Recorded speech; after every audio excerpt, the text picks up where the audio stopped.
Hello student, myself Neeraj Singh and welcome in Scientia Physica channel. तो student, जैसे कि मैं केमिस्ट्री पढ़ा रहा हूँ क्लास 12 की। आज जो है क्लास 12 की केमिस्ट्री पढ़ा रहा हूँ और जो चैप्टर का नाम है that is a solution chapter है।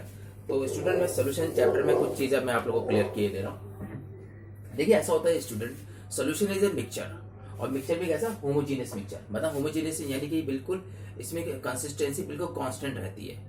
तो ये जो मिक्सचर होता है ये दो या दो से अधिक सब्सटेंस का मिक्सचर होता है। तो इसमें जो सब्सटेंस होमोजेनियस मिक्सचर बन जाता है, जिस सब्सटेंस की क्वांटिटी ज्यादा होती है, देखिए यानी कि क्वांटिटी जिस चीज की ज्यादा होगी, तो वो क्वांटिटी वाली जो चीज है, वो जो सब्सटेंस, वो सॉल्वेंट कहलाएगा। क्या कहलाएगा? सॉल्वेंट। ठीक है। और जिसकी क्वांटिटी कम हो वो सोल्यूट कराएगा। ठीक है। अब स्टूडेंट, क्या होता है, अगर एक सॉल्वेंट है, आप जरूरी नहीं कि केवल सोल्यूट उसमें एक ही पड़े, सोल्यूट दो हो सकते हैं, सोल्यूट तीन है, यानी जिसकी क्वांटिटी कम होती है उसे सोल्यूट बोलते हैं।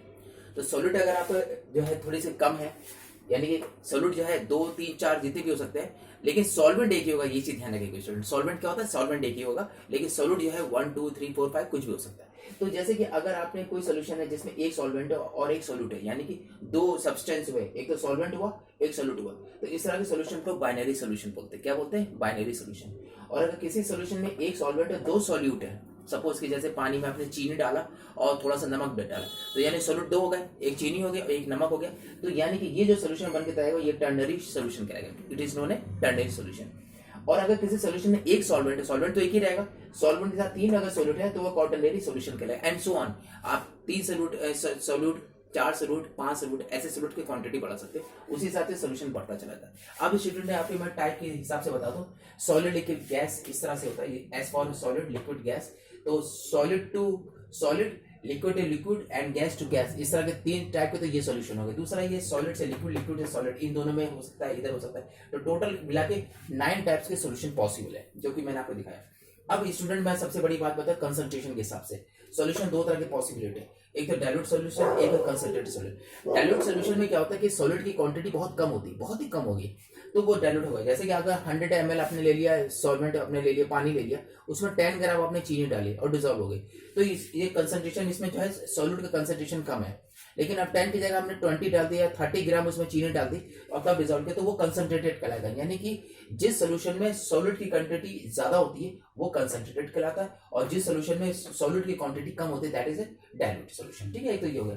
दूसरा, ये स्टूडेंट में स्टेज के हिसाब से बताने जा रहा है, सोल्यूशन तीन तरह के भी होते हैं, unsaturated solution, saturated solution and super saturated solution.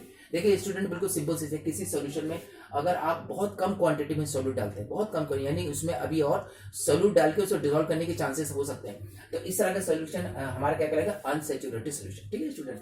लेकिन अगर आपने सोल्यूट की क्वांटिटी धीरे धीरे बढ़ाते जा रहे और डिसॉल्व करते जा रहे, सॉल्युबिलिटी होती जा रही, एक टाइम आता है कि सोल्यूट का वहां पर डिसॉल्व होना बंद हो जाता है, और जब आप जरा से भी सोल्यूट डालते हैं वो सोल्यूट नीचे बैठ जाता है, सिंक कर जाता है, प्रेसिपिटेशन होने लगता है, नीचे बैठ जाता है। तो अब जो सोल्यूशन बन के तैयार होगा, पर्टिकुलर टेम्परेचर, ध्यान रखिएगा टेम्परेचर बिल्कुल फिक्स रहता है, तो पर्टिकुलर टेम्परेचर में जो हमारा सोल्यूशन मिलेगा जिसमें सोल्युबिलिटी रुक जाती है, तो वो कहलाता है सैचुरेटेड सोल्यूशन। एक्चुअली वो कहलाता है सैचुरेटेड सोल्यूशन। ठीक है स्टूडेंट। अब आपने क्या करें, उसी सोल्यूशन को आपने टेम्परेचर थोड़ा सा हाई कर दिया, जब आप टेम्परेचर सोल्यूशन का हाई कर देते तो सोल्युबिलिटी और बढ़ जाती है, तो आप और सोल्यूट को उसमें डिसॉल्व करने लगेंगे, तो जब सोल्यूट और डिसॉल्व होने लगेगा तो अब जो सोल्यूशन बन के तैयार हो वो सुपर सैचुरेटेड कहलाएगा। वो क्या कहलाएगा? Super saturated. ठीक है स्टूडेंट, तो ये चीज होती है। अब एक चीज और बताते हैं स्टूडेंट कि सोल्यूट वही डिसॉल्व होगा सॉल्वेंट में, अगर एक स्लोगन याद रखिएगा कि लाइक डिसॉल्व्स लाइक, यानी कि सोल्यूट और सॉल्वेंट दोनों का नेचर एक ही होना चाहिए, यानी या तो दोनों पोलर हो, यानी सोल्यूट और सॉल्वेंट दोनों अगर पोलर होंगे तो आराम से डिसॉल्व हो जाएंगे, या दोनों ही नॉन पोलर हो, यानी सॉल्वेंट और सोल्यूट दोनों नॉन पोलर हो तब भी डिसॉल्व हो जाएंगे, इसी ध्यान रखिएगा। लेकिन अगर एक भी चीज, यानी इसमें से कोई भी, जैसे अनलाइक नॉट डिसॉल्व, जैसे कि सोल्यूट आपका जो है पोलर है और सॉल्वेंट आपका नॉन पोलर है, या उल्टा भी हो सकता है कि सोल्यूट आपका नॉन पोलर है और सॉल्वेंट आपका पोलर है, तो ये ध्यान रखिए कि ये कभी भी आपस में डिसॉल्व नहीं होंगे और सोल्यूशन का फॉर्मेशन नहीं करेंगे। तो ये ध्यान रखिएगा, लाइक डिसॉल्व लाइक, यानी कि सोल्यूट और सॉल्वेंट दोनों को पोलर होना चाहिए या दोनों को ही नॉन पोलर होना चाहिए, तब आराम से वो आपस में सॉल्युबिलिटी होकर सॉल्युबल होगा और वो सॉल्यूशन का फॉर्मेशन करते हैं। ठीक है स्टूडेंट। अब एक चीज और बतानी चाह रहे कि स्टूडेंट, अगर सॉल्यूट कि जो मॉलिक्यूल्स है अगर उनका साइज बहुत छोटा है, ये देखिए ना स्मॉल साइज, अगर सॉल्यूट जो है उसके मॉलिक्यूल्स बहुत छोटे साइज के, तो वो इजीली डिसॉल्व हो जाएगा। सॉल्वेंट में क्या है, इजीली डिजॉल्व हो जाते हैं। ये बात आपको क्लियर हो गई।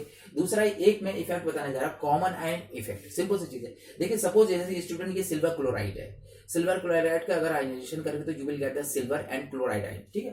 तो सिल्वर क्लोराइड है, इसको एक प्योर सॉल्वेंट में जब हम डालते हैं, प्योर यानी वाटर में, प्योर वाटर में डालते हैं कि बहुत इजीली इसकी सॉल्युबिलिटी बहुत ज्यादा होती है। लेकिन यही सिल्वर क्लोराइड है अगर नमक का पानी यानी water plus sodium chloride, already ये पहले बना हुआ सोल्यूशन, ये सोल्यूशन है, it is a solution made by the sodium chloride and water. तो सोडियम क्लोराइड जब इसमें डिजॉल्व है तो इसमें ऑलरेडी इसमें पहले से क्लोराइड आयन किसके, सोडियम क्लोराइड के अवेलेबल है। तो जैसे इस सोल्यूशन में यानी कि नमक के पानी में जैसे हम सिल्वर क्लोराइड आते हैं तो सिल्वर की सॉल्युबिलिटी घट जाती है। उसका कारण क्या होता है कि सिल्वर क्लोराइड भी जब आयनाइज्ड होता है तो ये भी क्लोराइड आयन बनाता है, और यहाँ पे जो सिल्वर सोडियम क्लोराइड पहले से पड़ा हुआ था उसका भी क्लोराइड आयन है पहले, तो पहले से क्लोराइड आयन अवेलेबल होने के कारण जब हम सिल्वर क्लोराइड को इसमें सॉल्युबल करने के लिए डालते हैं तो इसके क्लोराइड और इसके क्लोराइड कॉमन हो जाते हैं। वो क्या हो जाते हैं, कॉमन हो जाते हैं। तो जब कोई भी आयन जब कॉमन हो जाता है तो ध्यान रखिएगा उस सॉल्ट की सॉल्युबिलिटी घट जाती है। तो इसे बोलते हैं common ion effect. Common ion effect क्या है कि इसमें पहले से तो सोडियम क्लोराइड के क्लोराइड तो पहले से अवेलेबल थे, अब सिल्वर क्लोराइड में डालो तो सिल्वर क्लोराइड का भी क्लोराइड इसमें कॉमन हो जाएगा। तो कॉमन होने के कारण सिल्वर क्लोराइड की सॉल्युबिलिटी डिक्रीज कर जाएगी, इट इज डिक्रीज कर जाएगी। इसी प्रोसेस को बोलते हैं कॉमन आयन इफेक्ट, ठीक है स्टूडेंट। तो आज स्टूडेंट मैंने आपको सॉल्यूशन चैप्टर चालू किया और सॉल्यूशन की मैंने बेसिक चीज आज मैंने पढ़ाई। इसके आगे के लेक्चर में अगले लेक्चर में बताऊंगा आपको इसके और भी जो टॉपिक्स है। तो आज सॉल्यूशन जो मैंने बताया वो क्लास 12 का केमिस्ट्री का टॉपिक था, तो केमिस्ट्री का मैंने आपको पढ़ाया। आई थिंक आपको मेरा लेक्चर अच्छा लगा होगा। अच्छा लगे तो लाइक कर दीजिएगा, सब्सक्राइब कर दीजिए, बेल आइकन फॉर नोटिफिकेशन दबा दीजिएगा स्टूडेंट। और इसके नोट्स आप लोग जरूर बना लीजिएगा स्टूडेंट। प्ले लिस्ट मैंने सारे लेक्चर 11 12 की फिजिक्स केमिस्ट्री बिल्कुल लाइन से मैंने लेक्चर दे रखे, उसके नोट्स जरूर बना लीजिएगा। और नोट्स जरा छोटे बनाइएगा, बहुत ज्यादा लंबे नहीं, ये आपके कॉम्पिटिशन में और आगे बोर्ड के एग्जाम में काम आएंगे, ठीक है स्टूडेंट। Okay, bye bye.